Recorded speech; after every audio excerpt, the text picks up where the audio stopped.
Parul university के placements का कोई रिप्लेसमेंट नहीं, इसलिए टॉप कंपनीज की फर्स्ट चॉइस। आप तो समझ ही गए होंगे। Join Parul University, Vadodara, Gujarat. दिल्ली की सियासत हमेशा से चौंकाने वाली रही। पहले विधानसभा चुनाव में 27 साल के वनवास के बाद बीजेपी सत्ता में लौटी, तो अब खबर ये है कि बीजेपी के लिए मेयर चुनाव का भी रास्ता अब साफ हो गया है।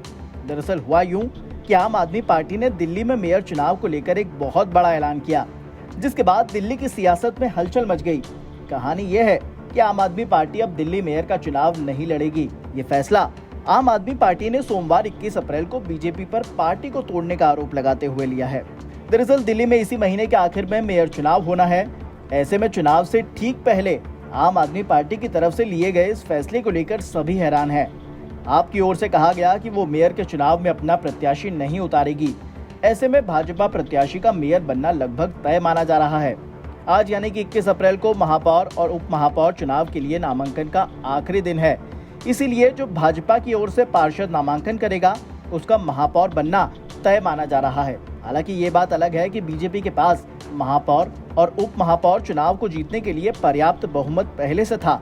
निगम पार्षदों, सांसदों और विधायकों के वोटों को मिलाकर देखा जाए तो इस समय बीजेपी के पास 135 और आम आदमी पार्टी के पास 119 वोट बैठ रहे थे। पूरा गुणागणित क्या है वो भी समझ लीजिए, मगर उससे पहले ये समझिए कि दिल्ली में आखिर मेयर का चुनाव होता कैसे है। मौजूदा महापौर चुनाव के लिए तारीख और समय तय करते हैं।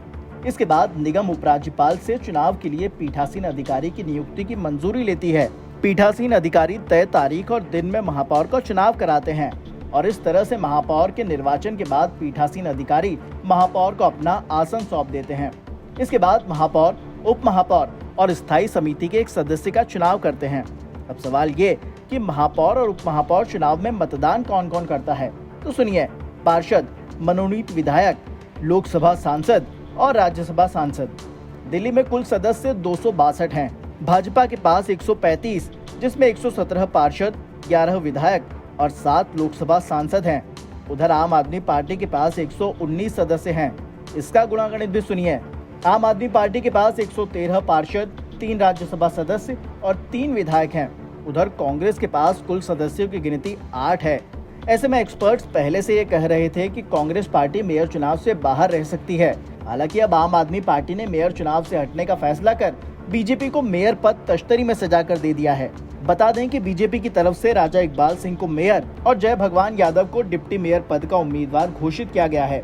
अब देखना यह होगा कि आगे दिल्ली की सियासत क्या नया मोड़ लेगी।